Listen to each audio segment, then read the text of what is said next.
Moving right along, thanks to our mates at Niedercar, we're headed for Hampton Downs to take in the sights and sounds from the 2018 ProWear Chrome Expression session.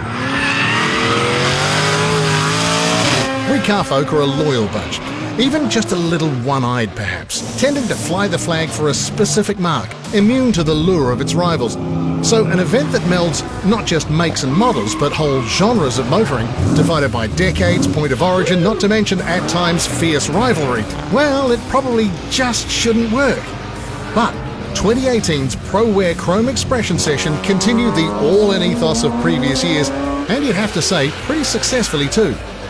Yeah, just something different. Instead of going to a Mustang show where there's just Mustangs everywhere, to come out and cruise with just all types of cars on a track that's built, for this type of event, and just have some fun with the rest of them, I'm a V8 man, so I'll always have V8s. I like all spectrums of the car range, so if somebody's prepared to put the effort in, I'll respect it and look at it for what that is, which is cool. Events like this are awesome.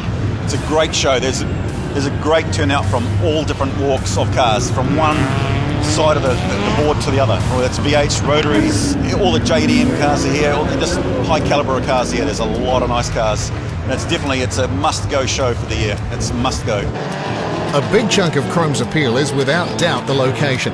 Hampton Downs Motorsport Park, nestled just south of the Bombays and the Waikato side. The track saw heavy traffic over the long weekend, with a timetable drawn up to split track time between cruising speed and more spirited laps, also rolling start drags, power skids and a bit of drifting. Not to mention the supporting gymkhana and burnout pads. Confined within the circuit's border was a dedicated show hall and the pit areas, which in turn acted like a revolving show and shine of their own. The car's a 1968 Holden Monaro, running a 402 big block. Turbo thrifty trans, 9-inch. Yeah, I've had the car for 24 odd years. Bought it in my early 20s and still got it now. Car's just turned 50, so yeah, you can't buy them for a couple of grand anymore, and love it even more. Yeah, wouldn't live without it. So no plans of losing it anytime soon. And despite the Monaro's rapidly escalating value, wrapping it in cotton wool isn't in the plans either. They're the days that you look for, to get out and actually use it for what it was built for. I bought it to have fun and skid it. Hopefully it holds together and we get there. It's a 1965 SS Impala, factory big block car. It's got 496 in it, 454 stroker, nitrous, 750 horse wheels. I just love the shape, Good family car. Chuck the kids in it and go out for the weekend, and come and have fun on the track at the same time. We won't be holding back, mate. We'll be giving it to it.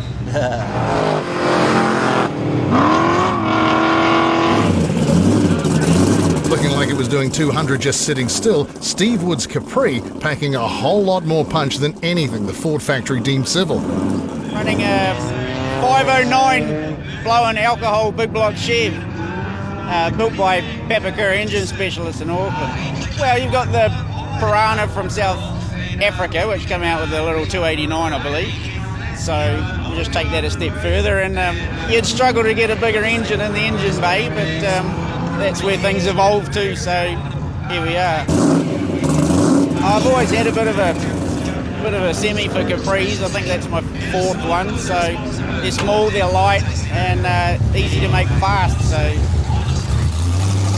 it's a wee bit thirsty. I'm going to run out of fuel before lunchtime, I think, but that's methanol, and it's a new engine, new combo, so I'm just trying to figure out where everything's at. So I've learnt something this morning, and that's bring more fuel.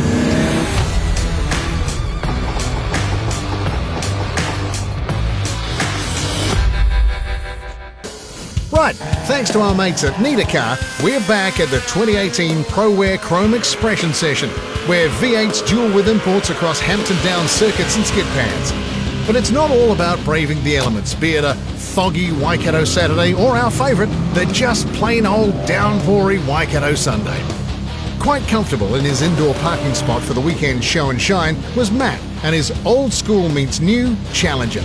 And we thought we'd join him for a bit. It's a 2011 Dodge Challenger.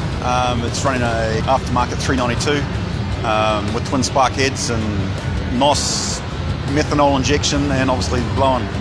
It's been a nightmare. We've had to do a lot of things that shouldn't have been done, couldn't have been done, so they say. But we managed to come out the other side, more Kiwi ingenuity more than anything else, making things fit that's not supposed to fit, tricking computers with one computer tricking the next, skin knuckles, everything. It was all worth it though. All the way through I was laughing, even though I was swearing half the time. But it was one of those things, you like a certain car, you got to do it. And I got it in my head, I got to do it. And if it was easy, everyone would do it. And headaches and heartaches aside when breaking new ground, there's certainly a refinement that comes when dealing with a car without too many birthdays under its belt. I think so, yeah, because even though it's got the old school sort of parts on the motor and made it more like old school looking, I'm still running the modern suspension, things like the modern power steering, which works on a computerized, so it just works out how I'm driving and changes the power steering accordingly. I'm getting, older, and of course my ass appreciates it more when I don't go over, the bumps so much and stuff. It's nice. It's nice, comfortable driving. The difference between a modern Commodore and an old HQ, it's a big difference.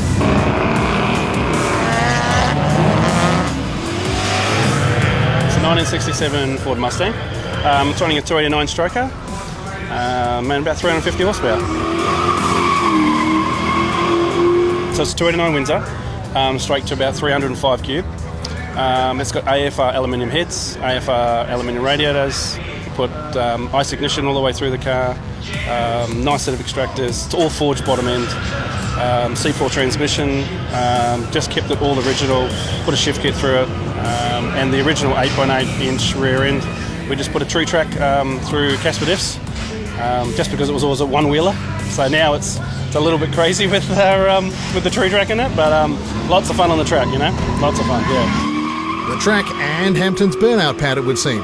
Sure, the Mustang certainly scrubs up nice, but a fun, usable car was Daniel's MO. I want to build something that was 500-600 horsepower because it's undrivable, and we know it's making well over 350, so pump fuel all day, no hassles, and that was what we really wanted to build.